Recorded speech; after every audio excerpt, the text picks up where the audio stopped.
Un saludo para todos, espero que se encuentren muy bien. Hoy vamos a aprender sobre lo que son las funciones trigonométricas e hiperbólicas, pero vamos a enfocarnos en el análisis de la variable compleja. Para ello no voy a estar solo, Oscar Torres y quien les habla, Andrés Romero, vamos a darles una pequeña presentación sobre lo que es el tema. Para ello, una pequeña introducción y es entender lo siguiente. El análisis de estas funciones trigonométricas e hiperbólicas en el área de los complejos no tiene muchas diferencias con lo que hemos aprendido en las variables reales. Entonces, vamos a recordar que si x es una variable real, entonces la fórmula de Euler indica que Euler a la ix es igual a coseno de x más y seno de x. Eso ya lo sabemos. Y además que Euler a la menos ix es igual al coseno de x menos y seno de x. Entonces, entendiendo esto que está aquí arriba, podríamos preguntarnos, ¿cómo podríamos hallar el seno y el coseno? Entonces, para ello vamos a unir esas dos fórmulas rápidamente acá y vamos a realizar la suma y la resta para ver qué podríamos obtener de acá. ¿Sí? Si yo hago la suma, que es en este caso la que vamos a hacer, nos va a quedar que Euler a la ix más Euler a la menos ix es igual coseno más coseno, eso nos va a dar 2 coseno de x. Pero en este caso, más y seno de x menos y seno de x, básicamente esta parte de acá se está anulando. Ahora, de aquí, si nos fijamos, podemos despejar el coseno de x, que es lo que estamos buscando como tal. Entonces, Euler a la ix más Euler a la menos ix sobre 2, esto es igual al coseno de x, ya lo encontramos. Ahora, ¿qué ocurre si nosotros realizamos la resta? Vamos a ubicarlo por acá y ahora vamos a invertir un poquito el trabajo. Entonces, ahora nos va a quedar Euler a la ix menos Euler a la menos ix tiene que ser igual coseno de x menos coseno de x, básicamente esta parte de acá es la que se nos va a anular si hacemos una resta. Pero si yo tengo y seno de x menos y seno de x, esto va a ser una suma, porque ya sabemos menos por menos nos da más. Entonces nos va a quedar 2 y seno de x. Y ya lo único que hace falta es, así como hicimos anteriormente, despejar el seno de x. Y nos va a quedar 2i en la parte de abajo. Esto va a ser igual al seno de x. Entonces, miremos que de una forma muy sencilla encontramos el valor de seno de x y coseno de x basado en la fórmula de Euler. ¿Sí? Ahora, esto es para solo una variable real, pero si nosotros enfocamos ahora en lo que son los complejos, sabiendo que un número complejo z es igual a x más y, simplemente tendríamos que reemplazar en las dos fórmulas anteriores que encontramos el valor de x por el valor de z, ¿sí? Que es lo que tenemos acá. Ahora, para que iniciemos a darnos cuenta de que hay muchas similitudes en el análisis que hacíamos anteriormente, en cursos pasados, sabíamos que la tangente de un ángulo era igual al seno sobre el coseno. En este caso, tangente de z va a ser seno de z sobre coseno de z. Es algo muy sencillo, algo que ya sabíamos. Asimismo, como la cotangente de z es igual al coseno de z sobre el seno de z, que la secante es igual a 1 sobre coseno de z y que la cosecante es 1 sobre seno de z. ¿Listo? Entonces, en base a la fórmula que encontramos del seno y el coseno, podríamos encontrar todas las demás funciones trigonométricas. Sí, es algo muy sencillo. Además de que recalcar que si y vale 0, lo que encontraríamos, si y vale 0, que es la parte imaginaria, z vendría siendo igual a x, ¿cierto? Por ende, las fórmulas que manejaríamos serían las que encontramos en un inicio, que son estas que tenemos acá. ¿Ok? Entonces, se reduce a solo la parte real en el caso de que y sea igual a 0. Para hallar la derivada del seno de z es algo muy sencillo. ¿Sí? Nosotros en este caso lo que nos estarían pidiendo sería encontrar la derivada del seno de z con respecto a z. ¿Sí? Entonces, vamos a iniciar con transformar esta función, no hacer la derivada. Voy a transformarla para que quede más sencillo. Vamos a hacerlo utilizando el concepto de fracciones homogéneas, lo cual nos quedaría 1 sobre 2i multiplicado por Euler a la iz, ¿ok? Lo único que estamos haciendo es separar la fracción, menos 1 sobre 2i por Euler a la menos iz, ¿ok? No hemos hecho nada, aún no hemos hecho la derivada, y ahora sí vamos a empezar a trabajarlo a través de la regla de la cadena. Si nos fijamos, 1/2i es una constante, entonces no tenemos que hacerle absolutamente nada. Nosotros tenemos que enfocarnos en Euler a la iz, la cual ya sabemos por regla de la cadena que consiste en bajar lo que acompaña a la variable que estamos despejando en el exponente, en este caso vendría siendo i sobre 2i multiplicado por la misma función. La función no va a cambiar, Euler a la iz, ¿ok? Menos, en este caso ocurre lo mismo, pero ahora va a ser menos i sobre 2i por Euler a la menos i z. Ahora sí ya estamos haciendo la derivada. Vamos a ponerle aquí prima. Ahora, esto es igual a, se nos simplifica i con i, y en este caso i con i también se simplifica, y menos por menos nos da más. Entonces, el resultado que obtenemos es Euler a la iz sobre 2 más Euler a la menos iz sobre 2. Que esto también ahora con el mismo concepto de fracciones homogéneas podemos unirlo y nos va a quedar Euler a la iz más Euler a la menos iz sobre 2. Y quiero que nos enfoquemos en esto que hemos obtenido hasta el momento, que es su derivada, la derivada del seno de z, y comparémoslo con el coseno de z. Voy a copiar y pegar para poder hacerlo más sencillo. Y si nos damos cuenta, es exactamente lo mismo que el coseno. Y eso ya lo sabíamos antes en la variable real, y es que la derivada del seno es igual al coseno, ¿cierto? Entonces, para saber que esto nos quedó bien, efectivamente tenía que darnos exactamente lo mismo que el coseno. Entonces, ahí estamos también comprobando que efectivamente a través de la regla de la cadena podemos empezar a derivar las funciones, ¿sí? Y asimismo con las demás, porque con las demás funciones trigonométricas también tenemos esa similitud, que la derivada del seno de z es igual al coseno de z, que la tangente de z es igual al secante cuadrado de z, y así sucesivamente. También que el coseno de z es igual a menos seno de z. También, con esas similitudes que tenemos, las identidades que conocíamos anteriormente también están presentes en el análisis de la variable compleja, que es lo que tenemos acá. Y también, para ya pasar al siguiente tema que les va a explicar mi compañero, hay que, a través de unos cálculos que se realizan, seno de z viene dado por seno de x por el coseno hiperbólico de y, más i coseno de x por seno hiperbólico de y, que el coseno de z es igual al coseno de x por coseno hiperbólico de y, menos i seno de x por seno hiperbólico de y. A través de estas dos ecuaciones que tenemos acá, junto con la que tenemos acá que dice que coseno hiperbólico al cuadrado de y es igual a 1 más seno hiperbólico al cuadrado de y, obtenemos que el módulo del seno de z al cuadrado es igual al seno al cuadrado de x más el seno hiperbólico al cuadrado de y que el módulo del coseno de z al cuadrado es igual al coseno al cuadrado de x más el seno hiperbólico al cuadrado de y. Esto lo vas a entender gracias a mi compañero en la siguiente parte de la presentación. Buenos días, buenas tardes.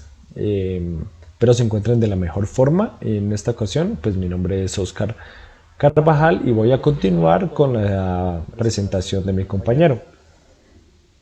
En este caso empezamos con un ejemplo de el libro que nos pide hallar el seno del número complejo 2 más i. Pues para esto utilizamos la expresión que antes hallamos y nos damos cuenta que x es igual a 2 y y es igual a 1. Pues resolviendo y reemplazando esto en esa expresión y resolviendo con ayuda de la calculadora, nos damos cuenta que este número de acá es el resultado, es el número complejo que es el resultado de esta expresión que es el seno de 2 más i. Continuando, nos piden hallar el coseno de un número complejo sea igual a 10. Pues para este caso empezamos expresando el coseno en su forma exponencial, por decirlo así, en la que la definimos, y lo escribimos. Luego multiplicamos a ambos miembros por 2 y a ese resultado lo multiplicamos por e elevado a la i por z. En este caso el primer término nos queda elevado al cuadrado, el segundo se cancela y nos queda 1, y el tercero nos da esta nueva expresión que tenemos acá, que es menos 20 por e elevado a la i por z. En esta ocasión pues esta parte también debemos multiplicarlo por e elevado a la i por z, pero pues cualquier número multiplicado por 0 es igual a 0. Entonces por eso esa parte no cambia. Ahora pues como se puede ver es una cuadrática, una ecuación cuadrática. Utilizamos la fórmula para hallar las soluciones de una cuadrática, reemplazamos los valores y obtenemos que e elevado a la i por z es igual a 20 más menos 6 raíz de 11 dividido en 2.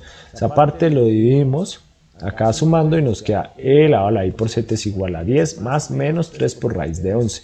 Ahora continuando pues utilizamos el logaritmo natural y se cancela este e y nos queda i por z igual al logaritmo de 10 más menos 3 por raíz de 11 más 2n pi por i.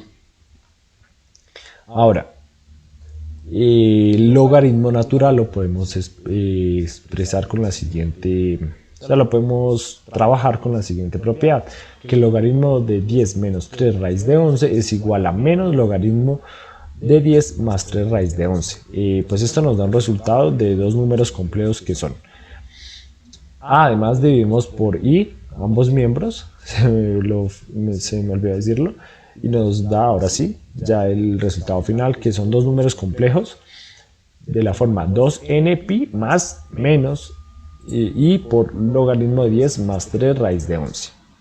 Ahora, definimos el seno y coseno hiperbólico. El seno hiperbólico se define de esta forma y el coseno hiperbólico se define de esta otra.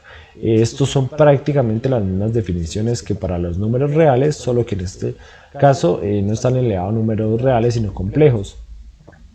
Las demás trigonométricas pues se definen a partir del seno y coseno, pues del seno hiperbólico y coseno hiperbólico, normalmente como se ha hecho con todas. Continuando, la derivada del seno y coseno hiperbólico.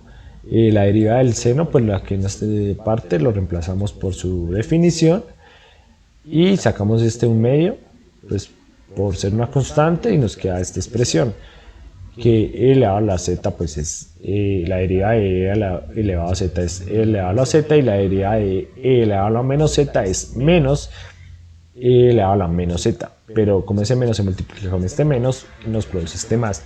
Pero ¿qué es el coseno? ¿Qué es esta expresión? E elevado a la z más e elevado a la menos z sobre 2. Pues bueno, aquí malamente la tenemos, que es la expresión del coseno hiperbólico. Entonces por eso pues la derivada del seno hiperbólico nos da el coseno hiperbólico. Ahora hacemos lo mismo con el coseno hiperbólico. Escribimos en su definición, sacamos un medio por constante y nos queda e elevado a la z, el resultado de su derivada es e elevado a la z menos, esta parte en la derivada nos da menos e elevado a la menos z, pero ese menos se multiplica con este más y nos produce este menos de acá. ¿Pero qué es esta expresión? Nuevamente, esta expresión es lo mismo que está escrito acá, que es que el seno hiperbólico. Por eso la derivada del coseno hiperbólico nos da el seno hiperbólico. Ahora algunas propiedades del seno y coseno hiperbólico. Si tomamos el seno hiperbólico y lo pues lo evaluamos por i por z, podemos llegar a la siguiente expresión, la que tenemos acá en esta parte de abajo. Haciendo las demás simplificaciones obtenemos esa. Acá el coseno hiperbólico, si lo evaluamos en i por z, lo mismo si hacemos con el seno y lo evaluamos en i por z, y el coseno por i por z. Si cada una de estas cuatro lo evaluamos y hacemos las siguientes, pues lo que se debe hacer, las simplificaciones, obtenemos estas cuatro ecuaciones que son muy importantes, porque nos definen los senos en sus senos hiperbólicos, o bueno, en su seno en el seno hiperbólico y el seno hiperbólico en el seno. O sea, lo mismo pasa con el coseno, podemos trabajar con esas dos. Ahora, para trabajar el seno hiperbólico en su forma binomial, primero pues lo que hacemos es trabajar con una de las expresiones que antes hallamos. Y bueno, primero pues escribimos este número z en forma binomial, que lo tenemos acá. Entonces y por x y por y, pues y elevado al cuadrado menos 1 por el más de acá. de acá, nos da el menos y que tenemos acá. Reemplazamos eso en la expresión, que bueno, ahora menos y sería la parte real y por x sería la parte, perdón, y que pues, sería la parte que acompaña a la imaginaria, en el número imaginario. Entonces, pues reemplazando en la expresión de que del seno, que es el seno de este número complejo, entonces pues escribimos la definición del seno, que es el seno de la parte real por el coseno hiperbólico de la parte imaginaria más y por el coseno de la parte real por el seno de la parte imaginaria. Pues ahora sabemos que como el seno es una función impar, pues por eso nos queda el seno de menos y es igual a menos el seno de y el coseno de menos y es igual al coseno de y. Ahora continuando, el seno hiperbólico de z es igual, o sea, teniendo estas simplificaciones en mente, obtenemos esta expresión de acá, que es y por seno de y por coseno hiperbólico de x menos y al cuadrado por coseno de y seno hiperbólico de x. Ahora, este y de acá lo podemos operar y pues al cuadrado menos 1 por este menos de acá nos da más, que es de acá. Ahora organizamos los términos. Este lo mandamos como parte imaginaria pues para esta parte. Y esta parte, pues como se elimina el i, sería nuestra parte real que lo mantenemos acá. Y esa es la fórmula para hallar un seno hiperbólico de un número complejo. Ahora, para hallar el coseno hiperbólico de un número complejo, utilizamos la misma propiedad que hallamos anteriormente. Y tenemos que, bueno, primero el número complejo en forma binomial y haciendo pues, la misma multiplicación, tenemos que nuevamente pues es este número complejo y a este número complejo le vamos a hallar su coseno. Utilizamos la fórmula del coseno por la parte real por el coseno hiperbólico de la parte imaginaria menos y por el seno de la parte real por el seno de la parte hiperbólica. Nuevamente tenemos en cuenta estas propiedades del coseno y seno y haciendo las simplificaciones obtenemos que coseno de y por coseno de x más y por seno de y por seno hiperbólico de x es la expresión para hallar el coseno hiperbólico de un número complejo. Por último, tenemos los ceros del seno y el coseno hiperbólico. Pues sabemos que si reemplazamos por z número complejo n, pi por i, n siendo un número entero, pues obtenemos que el seno hiperbólico va a ser 0 y para el coseno pues más de lo mismo, solo que este número cambia, 2n más 1 pi i sobre 2, n siendo nuevamente un número entero, que si lo reemplazamos acá es el número complejo, pues obtenemos que nos da 0. Bueno, hasta acá va nuestra presentación. Muchas gracias.